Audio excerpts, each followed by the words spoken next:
Salut, cette vidéo est la suite d'une précédente vidéo que j'avais faite sur la location saisonnière. Dans la précédente vidéo, j'avais expliqué comment j'avais réussi à louer un appartement hors de Paris à 170 € la nuit. Et j'avais également répondu à la question, faut-il investir dans la location saisonnière?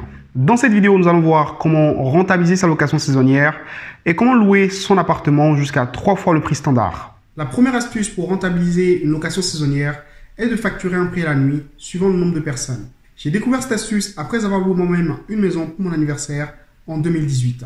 À notre arrivée, l'hôte m'a fait payer presque 250 € supplémentaires car j'avais 2 amis qui se rejoignaient en plus au séjour. Donc pour bien comprendre comment cette astuce fonctionne, voici un petit aperçu de la maison que j'avais louée.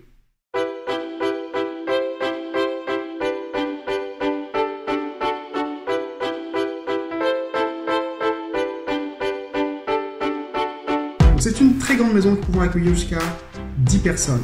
La maison comporte 4 chambres. Donc chaque chambre, il y a une vue spectaculaire sur la ville. La maison a également une grande cour avec un barbecue et une grande piscine. Comme la maison était super grande, j'avais envie d'organiser une petite soirée et d'inviter des personnes de l'extérieur. Donc avec mes amis, on était une dizaine de personnes. Donc j'ai demandé à l'hôte si je pouvais organiser une petite soirée et inviter quelques personnes, comme ça on serait une trentaine. Donc l'hôte a accepté que j'organise la soirée sous condition que je paye des frais pour chaque personne supplémentaire qui assiste à la soirée. Alors je ne rentre pas dans les chiffres maintenant, mais ne vous inquiétez pas, je vous dirai exactement combien coûte cette maison à la journée et combien l'hôte facture pour chaque personne supplémentaire qui se rajoute au séjour.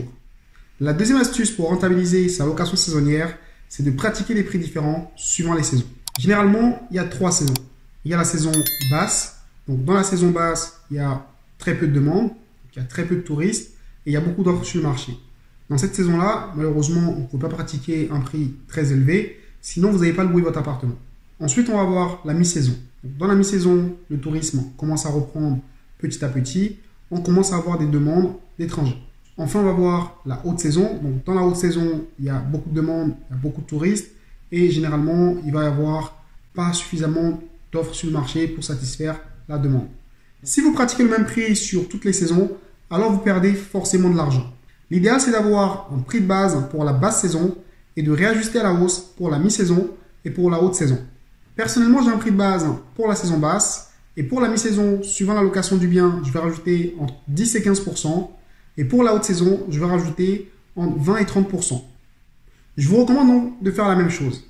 Si vous combinez le prix par personne et le prix par saison, vous serez déjà bien plus rentable. Mais ce n'est pas ça qui va faire exploser votre rentabilité. Restez avec moi jusqu'à la fin. Il me reste encore 3 astuces. La dernière astuce est vraiment ce qui m'a permis de faire exploser ma rentabilité et de louer un appartement à 70 € la nuit alors que le prix standard est de 69 € la nuit. La troisième astuce est de pratiquer un prix différent les jours de la semaine et les jours du week-end. Si vous ne le faites pas, certains voyageurs vont vous bloquer vos week-ends et cela compliquera la location de votre appartement pour le reste de la semaine. Par exemple, voici les prix que je pratique sur un appartement que je loue. Les week-ends sont loués en moyenne 20% plus cher que les prix de la semaine. Et les prix varient suivant que l'on soit en saison basse, moyenne ou haute. La quatrième astuce pour rentabiliser sa location saisonnière est de proposer des services supplémentaires. La maison que j'avais louée pour mon anniversaire proposait un service de chef privé à domicile. Si vous ne louez pas une maison et que vous louez juste un appartement, vous pouvez proposer aux gens des paniers bienvenus, des transferts à l'aéroport, des locations de voitures ou des places de parking. Pour faire exploser votre rentabilité, vous devez pratiquer le prix à l'avance. Avec cette technique, vous pouvez multiplier par 3 le prix de votre location saisonnière.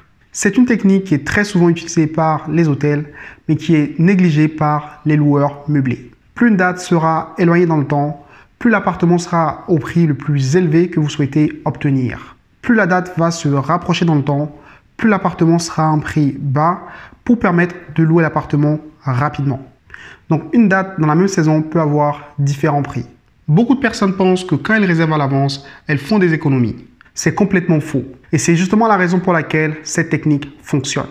Par exemple, si l'on regarde un appartement que je loue en prix de base de 69 € la nuit et que l'on souhaite réserver entre la période du 10 mars au 31 mars, alors le prix à la nuit sera à 74 € la semaine et à 88 € le week-end.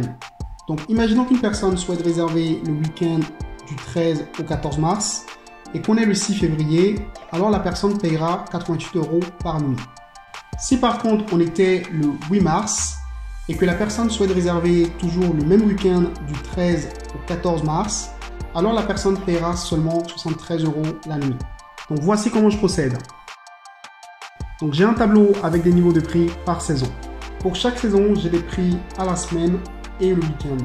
Donc les prix pour chaque jour de la semaine augmentent dans le temps. Pour chaque période de mon calendrier, j'attribue un niveau de prix déterminé suivant la saison et la proximité des dates.